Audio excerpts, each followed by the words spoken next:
We're on a mission from God. Wendy? Sarah! So I got that going for me. Darling? Looks like I picked the wrong week to quit sniffing glue. Light of my life. We enjoy your films. I am a human being. I thought they smelled bad on the outside.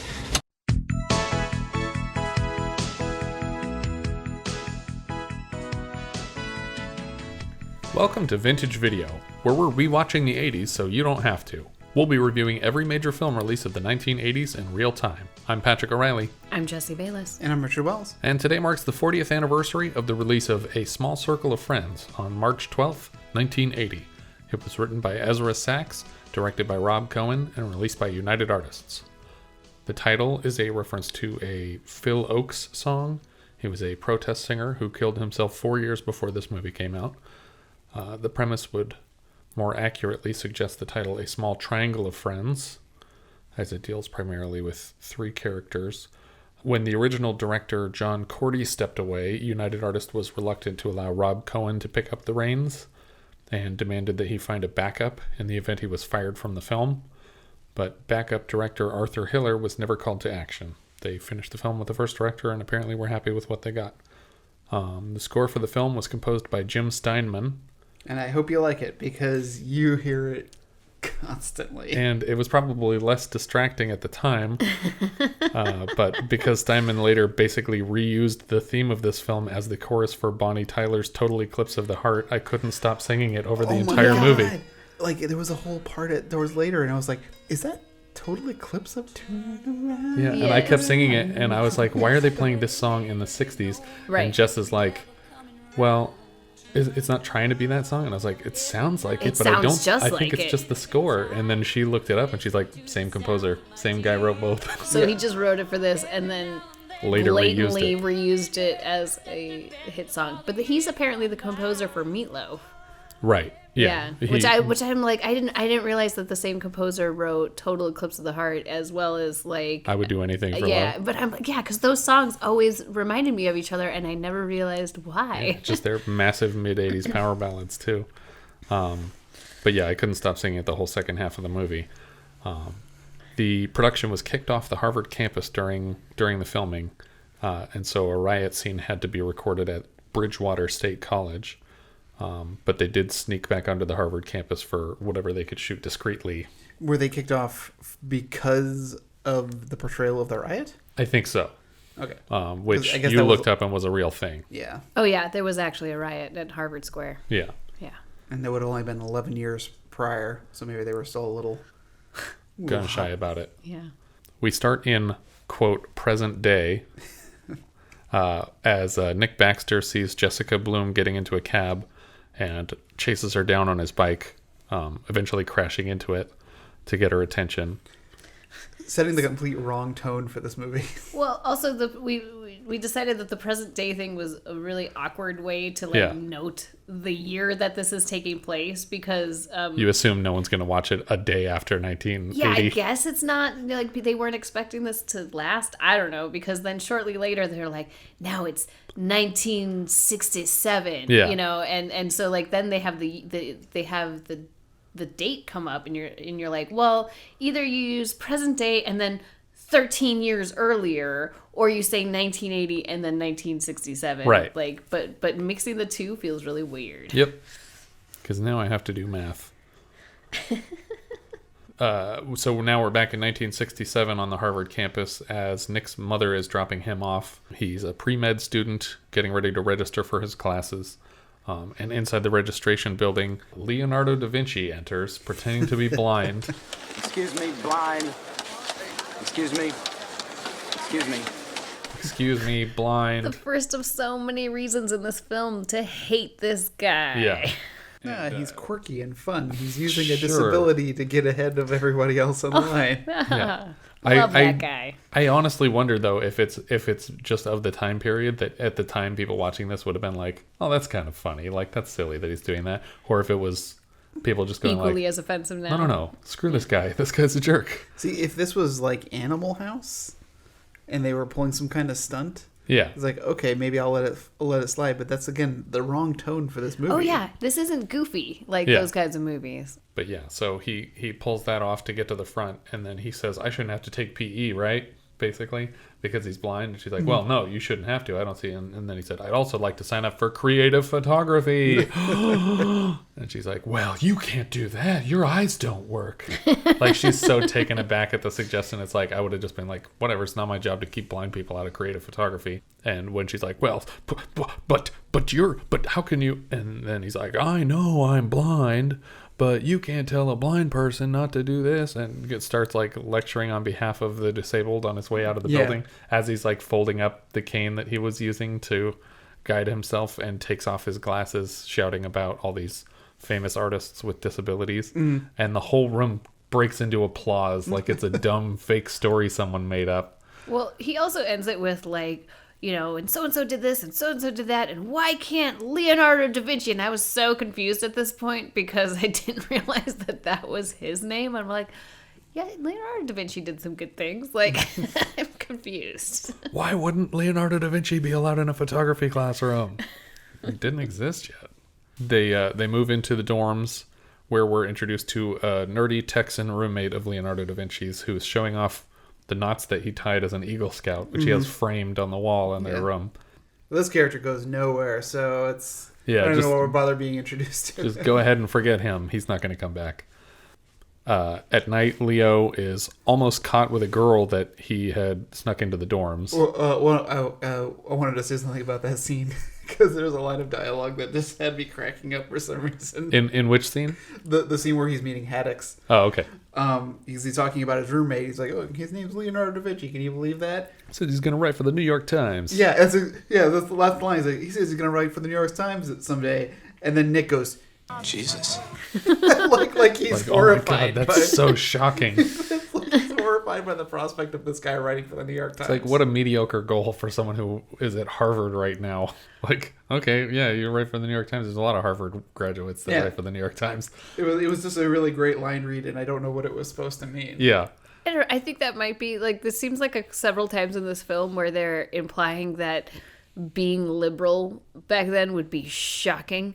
And I think that might be one of those kind of moments. But Nick, of all people, seems like the one that's the least bothered by it. He's like telling people, no, go ahead and date them or whatever. But yeah, so Leo brings a girl to the dorms, and he's trying to kick her out in the middle of the night when they knock something over and call the attention of a guard in the dorm house. So he runs across the hall to the co-ed bathrooms and shoves her into a shower stall where Nick is taking a shower at 3 o'clock in the morning. And then he goes to pee at a urinal, and when the guy whose attention they caught walks into the room, he's just like, oh, sometimes you just really gotta go pee, get out of here, leave me alone. And then he's like, wait a minute, who's in the shower then? And then Nick's like, I'm trying to take a 3 a.m. shower in peace. He's like, oh geez, sorry guys, I guess I'll just go back downstairs, don't mind me. It's like, it just seemed like a totally pointless scene. And when Leo goes to retrieve his girlfriend from the shower, she's like scrubbing Nick's back and doesn't want to get out of the shower. She's like, no, this is great. And it's basically setting up what's going to happen over the course of his life, which is that Leo's going to screw things up with a girl and then shove her on Nick. Yeah. and they're going to like Nick better. So we get this pointless scene of Nick and Leo showing off how gymnastic they are. They're just like swinging around on rings. No payoff later. There's a tiny inkling of a payoff, but it's really there's not a good reason for this. There's no scene. good reason for them both to be gymnastics. That's true. Capable. There's only reason to show that Leo is physically capable of doing things. I have a sneaky feeling that they just are like, these guys are actual like gymnasts. Let's use that. Yeah, exactly. But yeah, so they both get to show off their gym skills, and it's clearly them doing the stuff too, which is why I'm sure it is just an instance of the actors like, can we get a shot of me swinging around on these rings? I'm really good at it. We need to build up some character because this is character, right? Nick gets a job at a bookshop with a psychic. Later, Nick talks to Haddox about his socialist girlfriend. Her Jewish socialist girlfriend.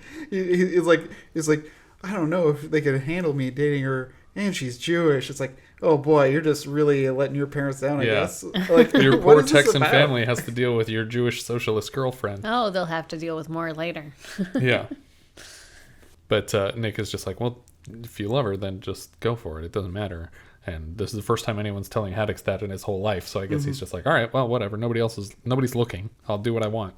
This is all Nick's fault. I need to preface this. Nick is the cause of all of these problems. We've accused a lot of real life actors of murder. Here we're accusing a character of murders later in the film.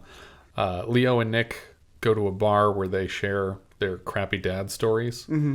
There's another gentleman in the bar that's watching TV and sings the national anthem for almost no reason. Maybe no reason. Well, no, he's depressed that his son is been called off to war.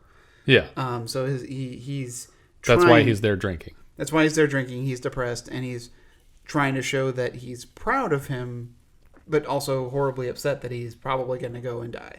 Right. But it's, I don't know. It just feels like there's a lot of stuff that's just kind of thrown in for extra atmosphere that doesn't really feed into the story well enough. What story? Sure. No, this is your favorite kind. This is slice of life. Yeah. It's your favorite. I hate that kind of movie. While they're talking about their dads, Nick basically says that his dad, like, he broke his arm once and he cried, and his dad was like, don't cry. And he's like, so I never cried again. And it's like, that's how easy it was? Mm-hmm. That's crazy. I'm going to tell my kid not to cry. Leo meets and flirts with Jess while stealing books from a library. He's unzipping his pants and she's leaning over to grab a book on the opposite side of the shelf at crotch level. So at first you think this is a completely different scene than it is. But he's just tucking a report into his pants, and then he notices that she noticed him. And he's like, oh God, this girl's going to tell on me. I hope she doesn't tell on me. But instead of just putting the report back and stealing it 20 minutes later, he goes out right alongside her in the library and notices that she didn't rat him out because she doesn't care. She doesn't care about these books. Because you just stole a book from a library. Right. But he does say that the library wouldn't let him check it out because it's a government report. But it's like, you can also just read it here in the library. That's what the library is for reading the books in it.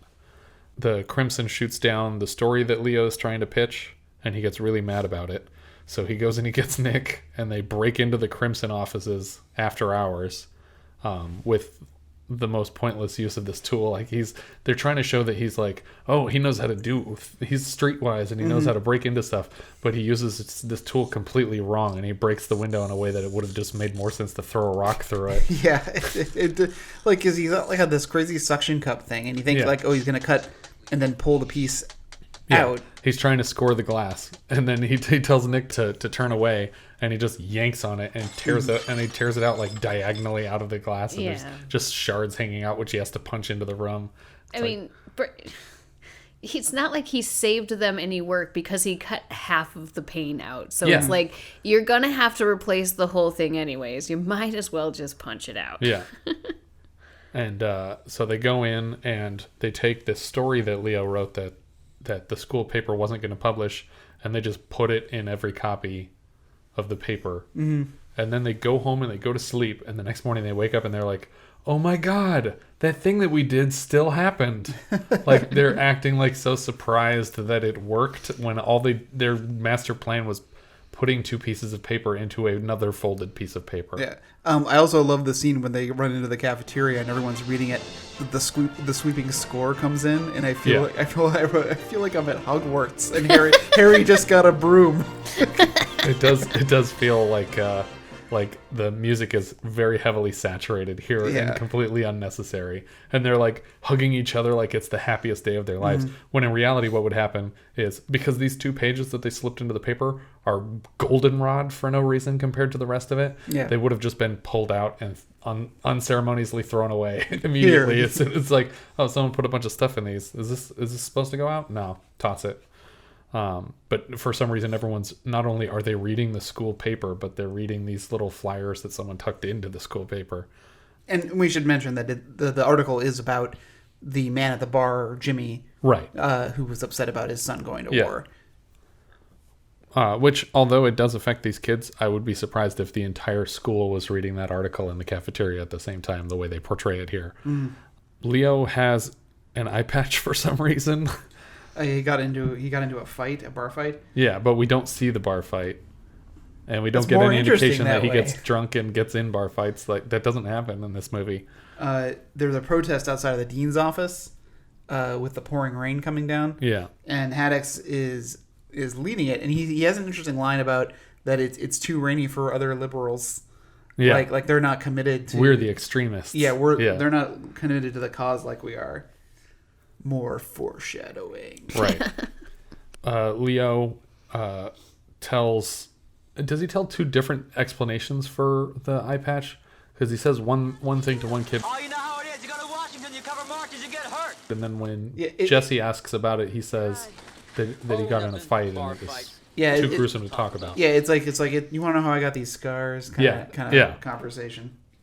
He goes to a meeting in the dean's office where he's explaining some changes that are being made to the school policies that are affecting a donut region around the major cities. Mm-hmm. And then Leo basically jumps in and says, don't you mean a bagel around these cities? Because you're clearly trying to get all the Jewish students out of your school so that you don't have to deal with all these Jewish parents who are anti-war, because they're basically, like, in this movie, Jewish equals socialist equals anti-war. Mm-hmm. Like, they're conflating, like, all three of these things are just by definition entangled. And is Harvard pro-war? Well, they're pro-military at the very least, because they, the rich families are pro-military because that's what protects their giant piles of gold, right? I thought we just put those in vaults And and then could swim in them. But see, Scrooge looks after his own money. That's right. That's why he's got all those booby traps. Harry is the guy who runs the bookstore. Yeah, I kind of liked the scene just because it was like, I don't know what this is leading up to. It's not. It's It's not. just to show off that Harry is a psychic. What are any of these scenes leading to? This movie isn't about anything. I mean, it is supposed to be a slice of life thing, but there's all these scenes that act like they're playing into like some major thing that's going to happen later. But no one has to do gymnastics later in the movie, Right. And no one has to do drugs later in the movie. Yeah. Right. Like, And it he never gets pays a job off. at this bookstore. Yeah. And that And then never serves a nothing purpose. happens with Yeah. that again. But so Harry, this bookstore owner, like, Nick is receiving some packages and he finds a bunch of like bongs and like a bunch of pipes, and he's like, what is going on here? And he's like, oh, I'm going to start a head shop. It's going to be the new big thing. And then after that is computers, but we don't have time to get into that right now. And it's like 1967. Like, Yeah. this guy wasn't really, I don't think he was on top of computers are going to be the next big thing. Is this supposed to be hilarious? Like, we in 1980 think it's really funny. So like, drugs were the future. Yeah. Yeah. It's like when Kate Winslet is lugging around a Picasso on the Titanic. God, not those finger paintings again. They certainly were a waste of money. The difference between Cal's taste in art and mine is that I have some. They're fascinating. Like being inside a dream or something. There's truth but no logic. What's the artist's name? Something Picasso? Something Picasso. He won't amount to a thing. Get it? He won't. 2020 hindsight. Can you believe it that he knew that drugs were going to be big? This fictional character we wrote. Because drugs have never been big Right, in especially America. not in the 60s. Yeah, definitely not. Leo and Jess come out of a screening of The Graduate. And they both have different interpretations. Yes. Of the ending, the same interpretations that I think anybody has. So really not adding much to that either. They basically, it's supposed to be like a revelation of the differences between those two characters, where she's a little bit more cynical and less like pie in the sky high hopes, and he's like the romantic who is overly optimistic, but he gets really angry. Yeah. So it's kind of there's a bit of a conflict there within him. On a news broadcast, on a crowded TV in the dorm building, they're watching Johnson say that he's not going to run for president again, and they all celebrate it. We get another glimpse of Haddox's activism when he uses one of his Eagle Scout knots to tie a noose for hanging Johnson in effigy in the main hall of the building. Leo explains that his dad named him DaVinci when he was when his dad first saw him when he was a baby. He was like, this kid's going to do great things. I'm going to name him Leonardo da Vinci. and he has a last name too, but he dropped it in high school because he was like, what is the quote? Better to be an ass than a half-ass. Mm-hmm. Which I don't know what that means, and I'm not sure that that's necessarily true either. But he's definitely an ass, and it seems like a weird way to celebrate your father than to be like, oh, mom left, and you're all I have, so you know what? I'd like to not use your name anymore, Dad. I'm just going to go was by it the Leonardo mom da that Vinci. left? I thought it... Yeah, the mom His left. mom left when he was a kid, so he had his dad, and his dad was supportive. But his mom disappeared. She went with some other guy, and they never came back. Speaking of his father, they go on a quick date to just some random building downtown, it seems like. Is it a bank or something? But we don't realize at this point that the guy who's letting him in is his father. Right. I had a suspicion that it was when we first come to this building. But him and Jess walk into this building after hours, and he walks up and talks to the guy running the security desk, and they seem friendly, and then he's like, all right, come with me. And they go upstairs, and they have like a romantic dinner on the roof of this building. But he doesn't introduce her to this guy that he just spoke with. But unless he's just like an older friend of his, I was like, oh, okay, that's going to be his dad that just lets him do whatever he wants. But he also seems like he's very chummy with everybody, including random people. So I could just as easily see this being a stranger. Right. But we'll come to find out that your suspicion was correct. Right. But I'm curious how she made that leap. Because... I mean, unless they had a conversation later that we weren't privy to or something. Well, it cuts to a year later, so I'm sure they must have had some kind of conversation about it. Yeah. In one of her art classes, Jessie is getting lectured by a teacher who says that the typical like revolution fist in the air illustration is not dirty enough, not angry enough to be an effective symbol. It's too middle class. Yeah. And he's showing all these like broken hands from Guernica, and it's like, yeah, but this is just Picasso. That's just how he draws hands. That's how he drew wealthy hands. I'm not very good with hands.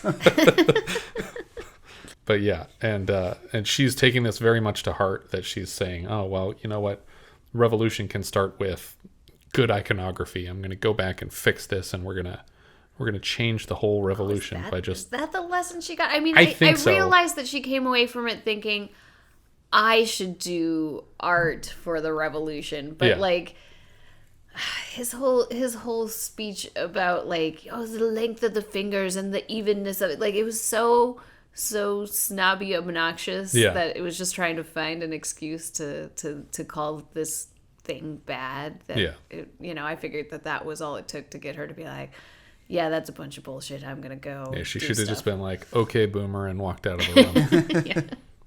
That seems to be the lesson she's taking from this lecture. The guys bring her a mattress that they found somewhere. Like she needed a mattress. She's been sleeping on her hardwood floors, and they were like, "Hey, we found this mattress, and we got most of the blood off." They don't say that, but they did. There's hardly any blood left. They bring it into her apartment and lay it down, and then Leo's like, "Hey, can you go in the other room so we can have sex right here on the floor?" And he's like, oh, like, sure, I guess. That's kind of weird. I guess. I really did just want to watch. Wait, what? Yeah. But it's also like, we found this mattress on the ground, first of all. Second of all, like, you couldn't wait 5 seconds for me to leave naturally before you were like, oh, let's christen this thing. Well, and she's very resistant, but he's like, but you helped me make the bed. Right. Like, what else could that have meant? You put a sheet on this thing. We must do it now. It's the implication. Yeah. We made our bed, now let's sleep in it. But she's not interested at the moment, and he keeps being very forceful about it until she's like, all right, well, I'm out. See ya. And he comes outside, and he's like, I don't understand her. What's wrong with that girl? And Nick's like, you weren't listening to her at all. She was trying to talk to you about an art project, and you were just saying you wanted to have sex with her. And he's like, I listened. It's like, okay, what did she say then? Why did you seem to not know what she said if you were listening so well? Then he gets mad at Nick for siding with her in this disagreement. Later in the dorms, Haddox is like a full-on conspiracy nut. Yeah. He's complaining about everything that happened over the summer, and the whole world's going crazy around him. He's got like the Coke bottle glasses and the green fatigue jacket. Yeah. And Lieutenant Dan hair like down to his shoulder. And then we have Greenblatt Is that the name of the Yeah, other guy? That's he looked like a frat bro before. Yeah, when they first moved in. And now he's like some Hare Krishna guy. Yeah, Haddox's other complaint is The movie's so wacky. yeah, he's a Buddhist now with basically a Hare Krishna outfit, and he's sitting and playing like this 8-foot long sitar on a rug in the middle of the room, and he's driving Haddox crazy. And everyone walks in wearing like equally obnoxiously bad fake facial hair and laughs at this guy playing the sitar in the middle of the room. I hate all the mustaches and beards moving forward for the whole rest of the movie. They're so bad. They're such bad fake beards and But mustaches. time has passed. How else can we indicate Just time grow has a real passed? beard. It happens over time. Just grow the beard and then shoot it in the order where you need the beard to where you don't need the beard and shave it down. It was so strange when Karen Allen had that beard. Yeah. What was his name? Leo?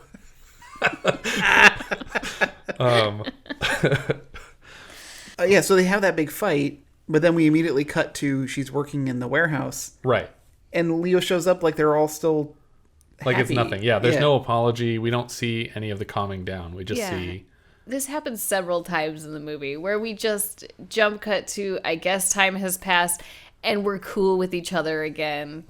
You know, and it seems weird to me because I feel like most of the times the crap that he does, it's just like, yeah, you know what? She's dumped you and moved on. Like there's no, we're not making up and this isn't getting better. Like you keep doing crappy things and she's just going to dump you. But no, every time she's just cool with it. Yeah. And here she's talking to Nick about her plans for this massive art project. And she's going to be working in this new studio. And Leo walks in and says, "Hey guys, are you ready for our trip to Cape Cod? We're all going to Cape Cod. So who are you bringing, Nick? Because you're not bringing my girlfriend, because that's my girlfriend. So you got to find a girlfriend." He's like, "Oh, you mean who did I ask about if she wanted to come to Cape Cod with us? Because I didn't know about that until just this second when you told me that we were going." And he said, "Well, you should bring so-and-so." And he's like, "I don't like her." He's like, "Well, then bring so-and-so." And we just cut to him sitting in the back seat with Shelley Long. And they're driving up to Cape Cod. Leo and Jess are making out with each other in the bathroom of their room at this hotel or wherever they're staying in Cape Cod, or bed and breakfast, I don't know. And she realizes she doesn't have her diaphragm. She gets up and starts looking through her luggage, and Leo is furious. He's just shouting at her, and he's telling her that she should take the pill. And well, we should mention that he's furiously masturbating. I don't remember seeing him do Well, that. we don't see it, but then there was He's yelling at her the whole time, and he comes out with a towel and just wiping his hands off. He's like, never mind, done. It's like, wow, nothing gets you off faster than shouting at a woman. But yeah, it seems like he just loses it instantly somehow. It's just like, how did you do that? You were literally yelling at me the whole time that you were jerking it. No, it was perfect. That's why I hid your diaphragm from you. Yeah, I have a lost diaphragm fetish. But yeah. She's never gonna find it. Oh god, I can't stop. You have to find it quick. I'm gonna die of dehydration. Oh god, we're cutting this stuff, right? No, this is the trailer for this episode. Nick and Jess hang art. I don't remember that happening, but I wrote it down here, so it must. Oh yeah, so it comes the night of the art that she made. The art, yeah. She can't find Leo, so she has to do it with Nick. Right. And Shelley Long for some reason. Shelley Long. I don't think she has a single line of dialogue in the entire movie. She does barely. I think she has a couple lines later in the movie, but up until this point, she hasn't said anything. Yeah. She didn't say anything in Cape Cod, and she didn't say anything when they're setting stuff up, except like maybe "Oh man" or something like that. Oh, you're right. I think she tells Jesse that he's a crappy guy. Right. Yeah. That was like her only line. Yeah, like she's really proud of her moment because, well, here's something coming to ruin your day, and it's Leo. Yeah. But yeah, so they hang up this very like her Guernica inspired art piece, which is just, a family holding up a kid wearing a Mickey Mouse shirt standing on a bunch of corpses. Like the most easily thought of, like simplest possible protest art that anyone could ever have come up with. This a white American family wearing Mickey Mouse shirts standing on bodies. Like, that's just like the first thing you would think of if you were trying to come up with a cliche art protest. And it's immediately getting cut down. But everyone in the crowd is chanting, "Leave it up," like there was any chance of that happening. Yeah, on this, what would appear to be maybe a church. I thought it was a library. I think it's a school building. Okay, of some sort. It was very cathedral-esque. Yeah. Well, it's supposed to be Harvard. Yes, Harvard. It is a church of information. Cathedral of the mind. That's good. That's better. Later at a show that it seems like Jess wrote this show that she's putting on for like performance art, and Shelley Long is playing the Leo character, and they're reenacting the diaphragm incident, and Leo is just shooting his load all over the audience. No. You can't hold it at all. My God, even when they're pretending, I can't do it. I have to say, I really love Shelley Long's performance as Leo. Yeah, it's fine. I was like, she's doing great. She's awesome. I really like the her. little spot of chest hair that they like glued on her on her chest. But she's being Leo, and she's just saying, "You should just take the pill." And she's like, "Well, the pill's really bad, and it can cause cancer." And they just cut to the next scene where the love triangle are walking across the bridge, and Leo is just chewing her out and telling her that all of her friends are like dumb lesbians, and he can't stand any of them. And which confused me. I was like, oh, so Shelley Long is gay, but I thought that she was Nick's date. Yeah, but I think he was just trying to being insult. angry, and he's like, "Oh, okay. Oh, you have artsy friends? They must all be gay then, because they made fun of me. If they're not interested in me sexually, they must be gay. Bunch of idiots." That sounds about right for this character. Yeah, and again, Nick stands to her defense and is just like, "Okay, you can calm down now. There's no reason for you to be freaking out on her. It was just a show, and chill out." And then he gets in the way. He's like, "Well, you've been trying to sleep with her ever since the day you met. You probably just wish I was dead," or something like that. And then Nick punches him in the face and is just like, "Done, walking away. I don't need to deal with this. I don't need to deal with either one of you if this is how it's going to go every time." We cut back to the present for like 2 sentences, and no reason at all for Jesse to like ruin the entire like fantasy or like fiction of the story to be like, a lot of stuff's happened in my life. I've been married and been divorced. Now I'm working as an attorney. And then we cut back to 1960s. Yeah. So it's like, why did that happen? You just spoiled that she doesn't marry either one of these guys. And it's just like, I did not get the point of it. Yeah, I wrote, wait, when are we now? Oh, yeah. Okay, now I guess we're going back to 1969. Yeah. Like, I was like, what is happening with time? Yeah, I thought for a second that the whole rest of the movie was going to be in 1980. I feel like this entire 1980 stuff was shot after the fact. Maybe. Like, they didn't have... Oh, you mean the movie has no point and they were trying to make it, like, relevant or something? I completely mean that. Well, when we go back to the 60s, for 1 second, we get an example of Nick's activism where he's standing and reading the names of people who were killed in the war. Right? That's Nick. Is he one of them? I couldn't tell. I don't know if it was Nick.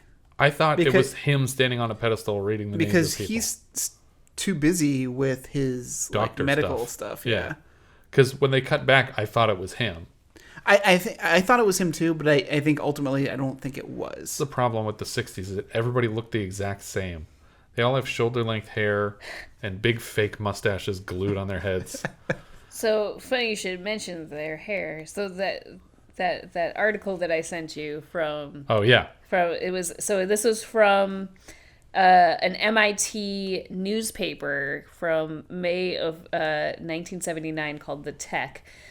Somebody wrote an article about having been. This was written by Sean Wilson, and I guess he was an extra in this movie because he talks about doing this background work for a small circle of friends, and he notes that they actually like bust all these MIT students over and gave them all preppy haircuts in order to do this film.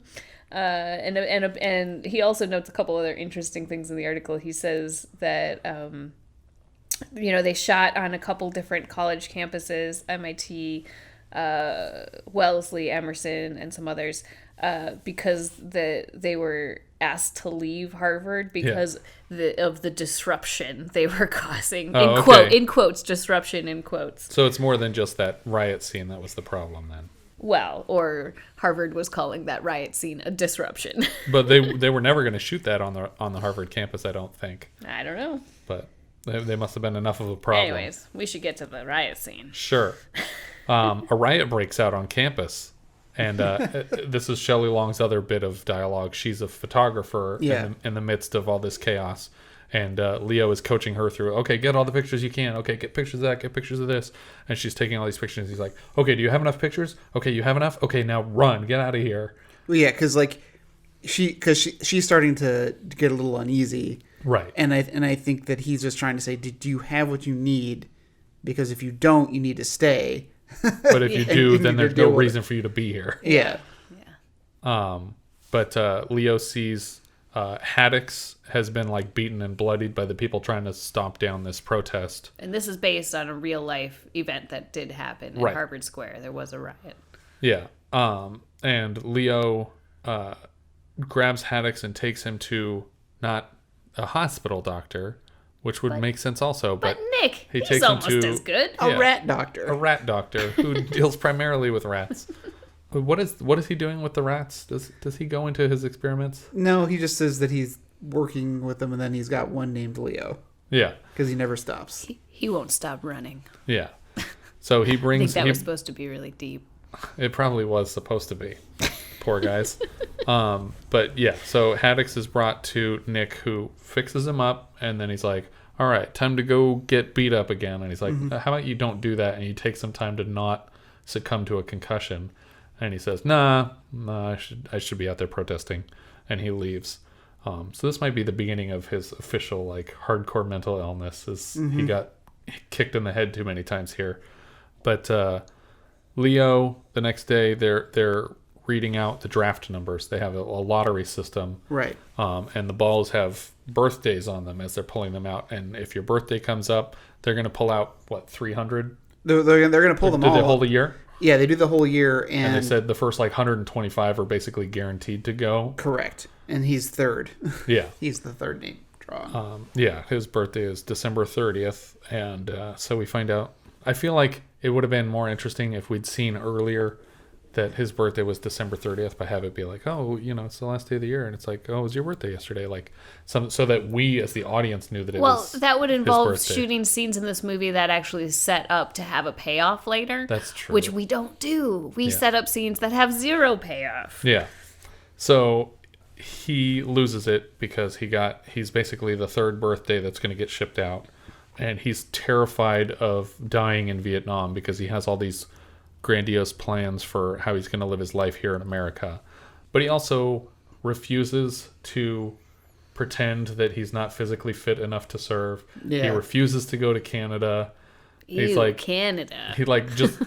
He's terrified of going to Vietnam, but he's even more terrified of draft dodging, which doesn't seem like Leo at all. Yeah. It seems like this character would just be a revolutionary from Canada for the rest of the movie. Right. That's what it seems like. He's a revolutionary in every other sense around campus, except you're not gonna, draft dodge. Yeah. Okay. Yeah, we have presidents cool enough to draft dodge, and you're gonna stick around here. Right? Mm-hmm. It's a weird way to put it, I guess. That is a weird way to put it. Can I give him some bone spurs? Is there some way we can inject bone spurs into Leo? But yeah, it does. For some reason, later he draft dodges anyway. But here he's acting like, well, obviously I can't do that. I guess I have to go unless they find a reason I shouldn't be there. But can you forge some documents and get me out of it? Because I'm too chicken to go to Canada. It's so far away. We're in Massachusetts. He doesn't ask for it though. No, but he accepts it when they give it to him. Well, and he is relying on Nick. Nick keeps saying, we're going to figure it out. Yeah. We're going to figure something out. And he's like, yep.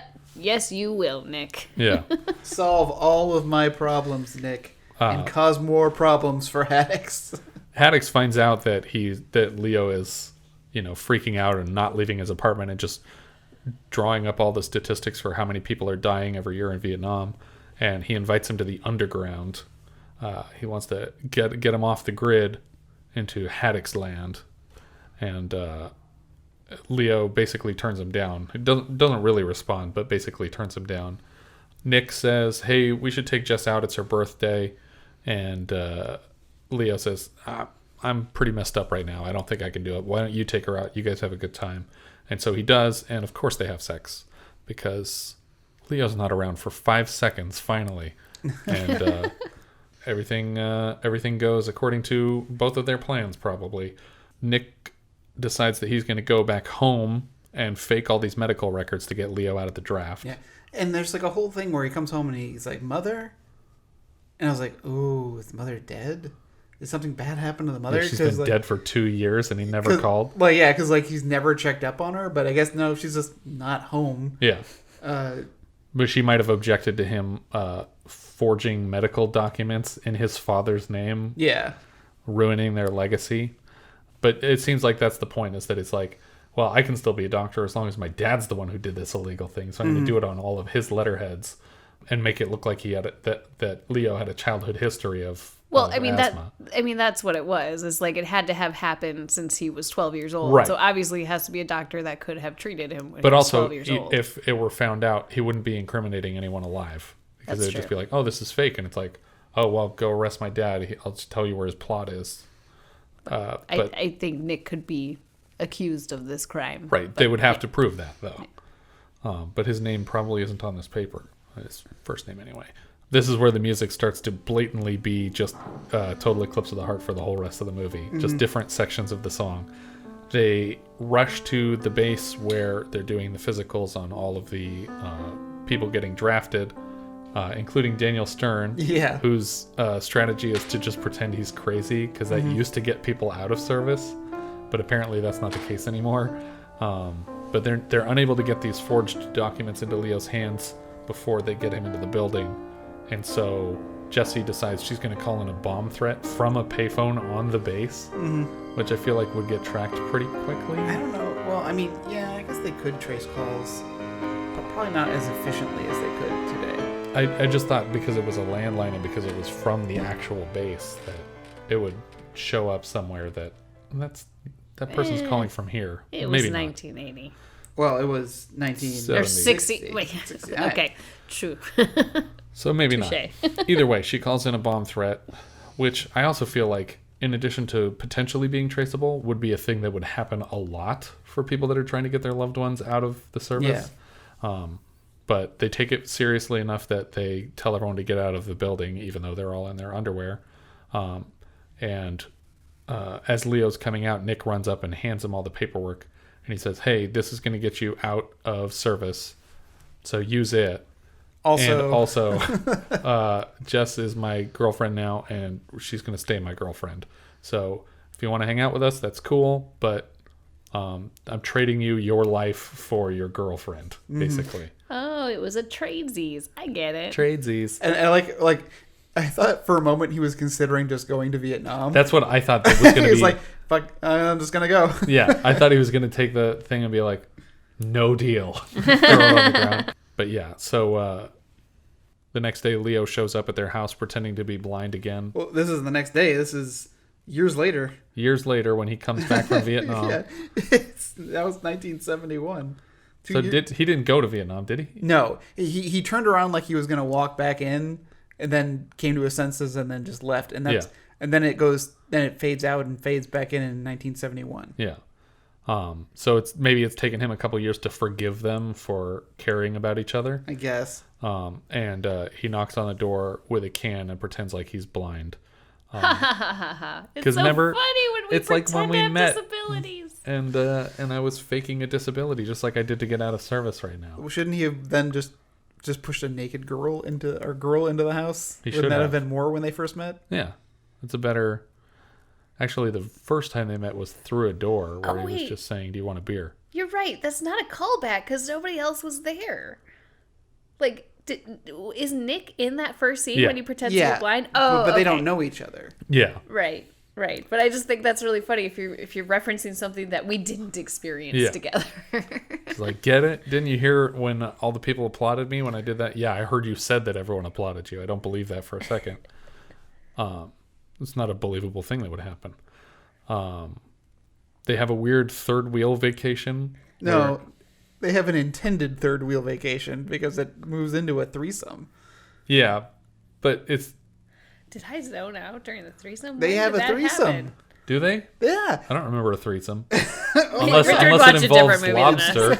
Did we watch an edited version of this film? So they have like the crazy like day where they're running around eating lobster, and then they're going to bed for the night. And Hold on, we're skipping over something important here on the way to the threesome, which is this dinner scene where infuriating dinner. They probably scene. spent hours cooking all this food, and then they just smear it all into one like it's a Devil's Peak pile in her plate. Yeah, and they're like, "Here's your lobster, madame. Here's your potatoes, madame. Here's a whole stick of butter standing upright, madame. Here's your sour cream, madame. Here's your chives, madame." And poor Karen Allen is trying to pretend this is funny and that she finds it amusing. And her forced laughter is painful in this scene because it's just like, ugh, I'm sorry that the director made you guys act out this whole nonsense scene. Corn for madame. Mashed potatoes for madame. And butter for madame. Sour cream for madame. But yeah, after that, something happens, you're saying? Yeah, so they go upstairs for the night, and she passionately kisses Nick, and then passionately kisses Leo. And then she goes into the room, into the dark. Like, the room door's open, and she just goes into the room, disappears in the darkness, and Nick gestures for Leo to enter first. And Leo goes in, and then Nick goes in right behind him, and the door closes. Dude, I totally missed this entire part. I did too, and I've watched it twice now. and then the next scene is them talking on the bed. They're talking about going to Europe. But I think it's pretty obvious that how you described it, yes. Yeah, if that is what actually happened, then yes, I think you're right, Richard. This movie just keeps daring me to look away. I don't know how we totally missed that. So I missed that whole moment. You win this round, movie. Stop paying attention, Patrick. Stop paying attention. Something interesting is about to happen. But yeah, so the three of them basically live together now, and they see a news story about some bombings that are going on, and they play a recording of the person that's making these bomb threats and actually taking action with bombs, and it's clearly to them Haddox's voice. Right. And Leo's like, okay, this is a problem. We got to get Haddox out of whatever he's leading. Yeah, but Leo is still pretending like he's a victim here and that he got sucked into something beyond his control. And it's like, no, he's the Manson here. But he decides that, okay, well, what is the only way I can contact Haddox? Well, we've established very well that Harry, the guy who runs the bookstore, is very good friends with Haddox and probably has a connection to... Oh, wait, no, we've never seen those two people in the same scene. But he is a psychic. But he is psychic. He knows about drugs and computers, so he must know how to get to Haddox. So he just happens to know. And they blindfold Leo and put him in the back of a blacked out van and drive him to this farmhouse where Haddox is like... You know, he's got a whole cult of people wearing purge masks. Yeah. Just going about their day.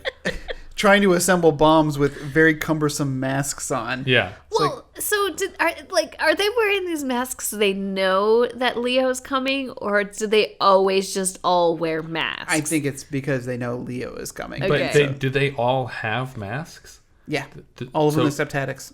But that's what I'm saying. But I mean, before they knew that Leo was coming, did they all already have masks? Or did they go to a Walmart and buy 7 assorted masks? I think they probably have masks to do their Army of the 12 Monkeys, Project Mayhem style actions. But, so I would say they probably had masks. Okay. Well, Haddox is walking him through the house. They go down into the basement and he sees people very sloppily assembling sticks of dynamite into, time bombs essentially, or Unabomber style boxes that will explode when they're opened.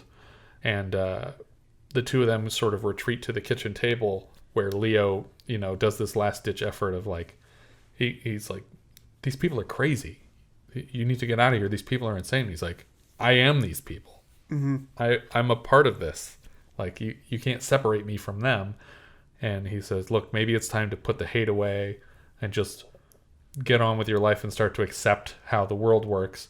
And Haddox basically says, well, what about your article? Are you going to just walk away from that? And he said, yes, I'll walk away from the article if you come with me right now and you leave this place and you don't ever come back. And he basically just kind of laughs it off at Leo and offers him a cookie. Yeah. And then the building explodes. Yeah, this took me a little bit by surprise. Yeah, I was very much not expecting this moment. I did expect this building to explode eventually. I didn't think it would explode right here now. in this scene. Yeah, well, especially because we did like this little jump scare earlier when they're making the bombs where like the timer goes off and then the gag is that they were making hard-boiled eggs downstairs, and so it wasn't the clock that they were making the bombs with, it was, you know, his egg timer. You know, and so it scared Leo. Rightfully so, because then he blows up. Yeah. But yeah, the whole building explodes, and then we cut back to the house that Jess and Nick are living in, and Jess is leaving Nick because Leo died. Yeah. She's so sad that she's going to leave the only person that she could share the memory of Leo with. She's so sad that the jerk that's been a jerk his whole life to her is dead. Yeah. There's no reason that this scene would play out like this. And it's just a dumb excuse for explaining why a perfect guy who has done nothing wrong the whole time would break up with a perfect girl who has done nothing wrong the whole time. Right. They're like, what's a good, like, blameless reason for these two to separate? And they're like, there isn't one. What if Leo died? I get, why would she leave, though? What if she did? People do weird things after their friends explode. Yeah. But also, like, this house explodes. I had a hard time piecing this together in the sense that the house explodes. They obviously find bodies or remnants of bodies, and it's very clear that this was a terrorist organization building bombs. Right. Amongst them is Leo. And they're going to have to try to convince the police or the FBI that Leo was not a part of this when he clearly has this track record of civil disobedience and causing trouble. But he also has a journalism track record. And he has character witnesses like Harry, who put him in touch with Haddox, that could say he was going to write a story about him. He came to me and asked for Also, who contact. cares? I mean, like, Yeah. are they really trying to clear Leo's name? Well, They're going to put Leo's corpse in jail. Well, I just thought it was curious that it was never brought up. Like, there was never a question about... Well, no, that would have been interesting. That's true. But we don't want to do Which that is in this against the movie. rule. You're forgetting rule number 1 of Circle of Friends. You Not interesting. you mean a small line segment of Friends? No? Right, yes. Yeah.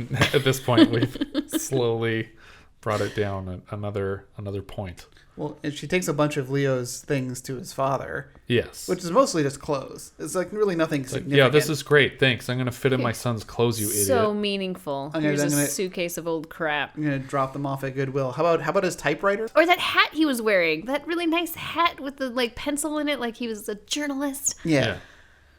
It's like, you're already sad and you're at work. Do you want to smell your son? Here's a box of his garbage.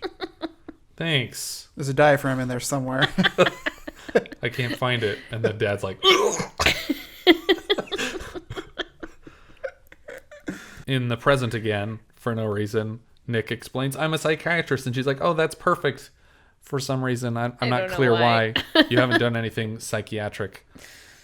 Your character was completely underwritten in this whole movie. Leonardo da Vinci is the only character in this movie. No one else does anything He's interesting. the only character, and he's completely unlikable the entire time. Yeah.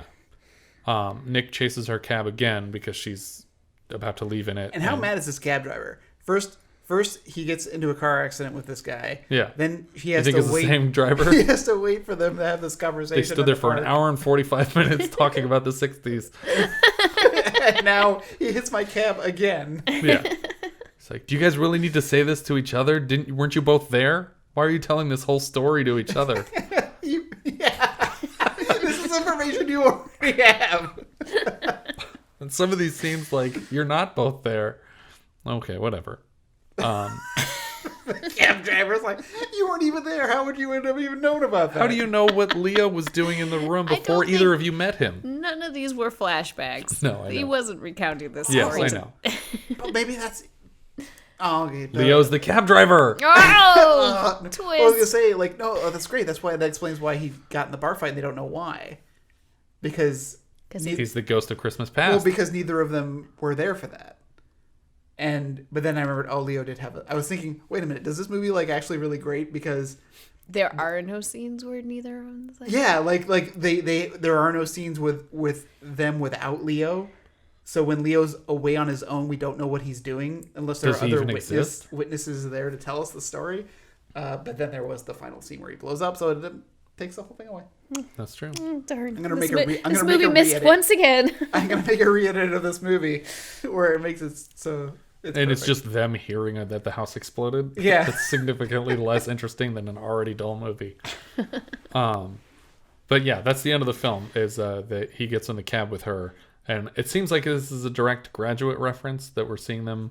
Yeah. Through the back window of the cab, sitting next to each other, which is like the same as how The Graduate ends with them sitting in the back of the bus. But they don't end with them as a caricature drawing. Yeah, they turn into an illustration here for some reason. We also start the film with them illustrated in the form of the poster that it felt like they just paid a bunch of money to make somebody like do a drawing of them. They're like, we gotta use this repeatedly. This is great. This looks just like them. Well, I just traced frames from the movie. The director here, Rob Cohen, this was his first feature film. Was it his last? No, he went on to do Dragonheart, The Skulls, and the first Fast and the Furious film. Really? Yes, and also Triple X. No kidding. And he just did Hurricane Heist last year. I don't know what that is. I saw that. I only know it from How Did This Get Made? Okay. So his track record is maintained. Yeah. The writer was Ezra Sachs, who also wrote Wildcats, which when I was like, oh, Wildcats, that's the one with Kurt Russell, and it's like, no, that's Best of Times. Yeah. But I always confuse those movies because they're husband and wife, or they're not husband and wife, but they're a couple. Yeah, because Goldie Hawn. Yeah, Goldie Hawn and Kurt Russell. But for this whole time, I've thought that Best of Times was Wildcats, that they were the same movie. I was like, oh no, this is not what I remember at all. Brad Davis plays Leonardo da Vinci Rizzo, but he drops the Rizzo. He played Billy Hayes in Midnight Express and Jackson Schultz in Chariots of Fire. He's one of many people who goes on to play himself in The Player for Robert Altman. And he actually died of AIDS at 41, 11 years after this film came out. Karen Allen was Jessica Bloom. She was Katie in Animal House before this. She would later be Jenny Hayden in Starman. Or was that before this too? I think Starman was 84. Okay, so that's later. Next year she'll be Marion Ravenwood in Raiders. Yeah. It's too bad they never got her back. Maybe she'll be in that fourth Indiana Jones movie that they're working on now. It's supposed to come out soon. But who knows? Claire and Scrooged. That's a classic. Jameson Parker was Nick Baxter, which it honestly seems like he should have been in more movies, but there really wasn't a lot on his IMDb that I recognize. It seems he's best known for Simon and Simon. Yeah, because he was him and Gerald McRaney. Yeah.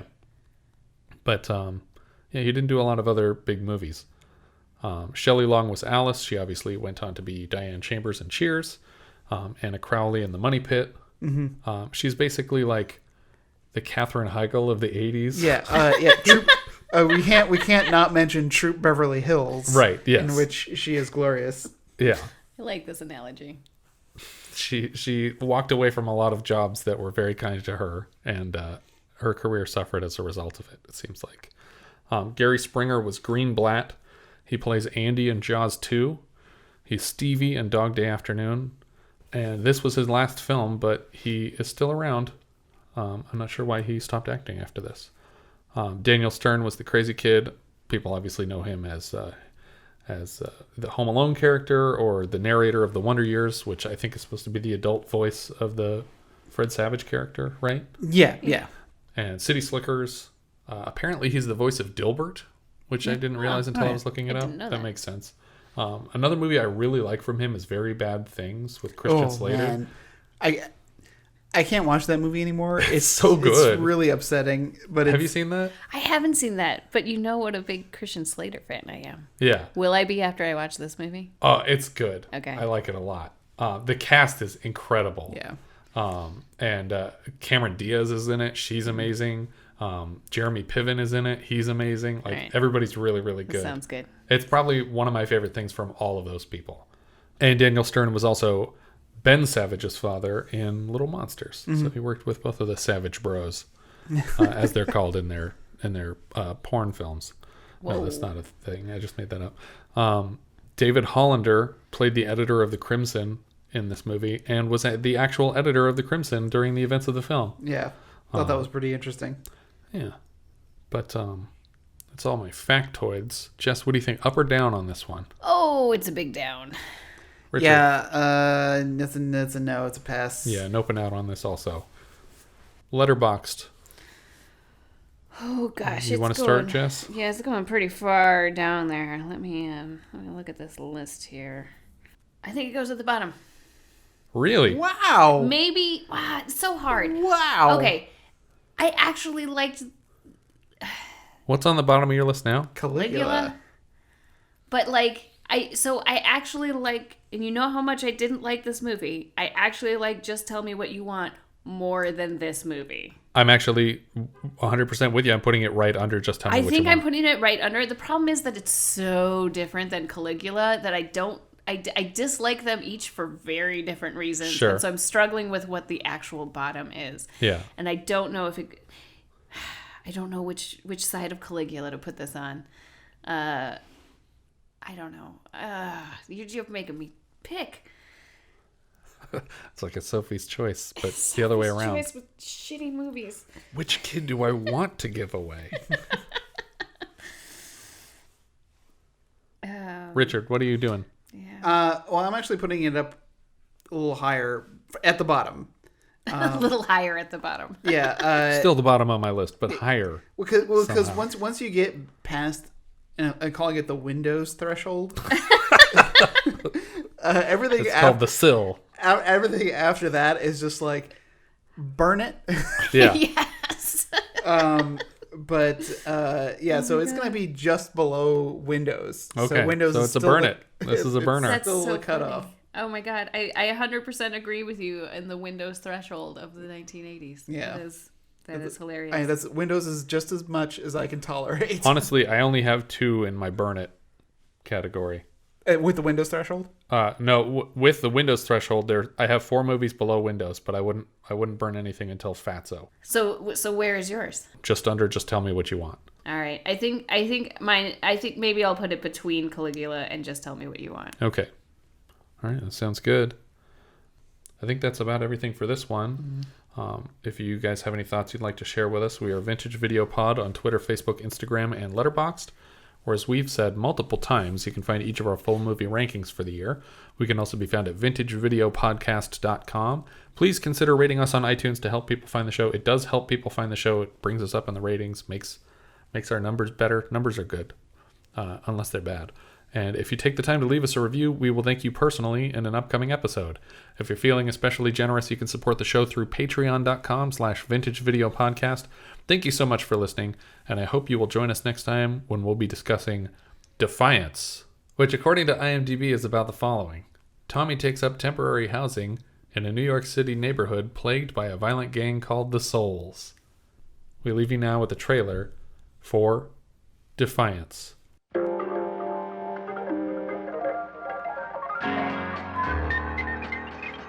He was a stranger. He was a loner.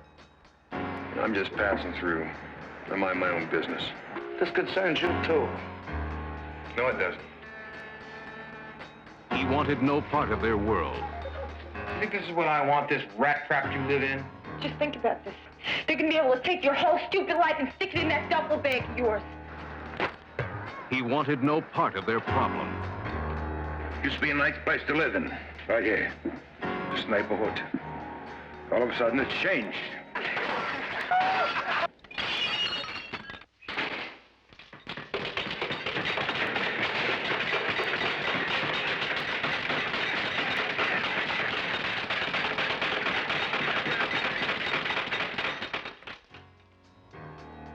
But he became part of their world. And their problems became his.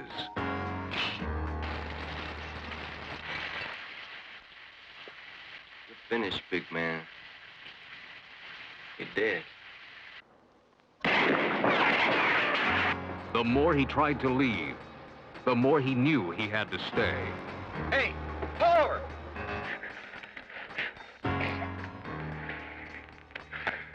will stay. I will stay.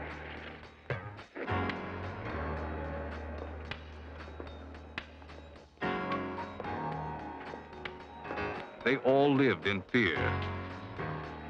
All but one. Hey, tough guy. Before your girlfriends can cross the street, I'm gonna bend this six-pack around your head. But don't mess with me, punk. Come on, cut me, man! Come on, clown, cut me! Until he taught them defiance.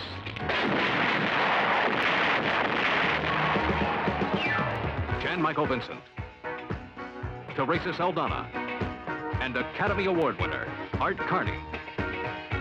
Defiance from American International.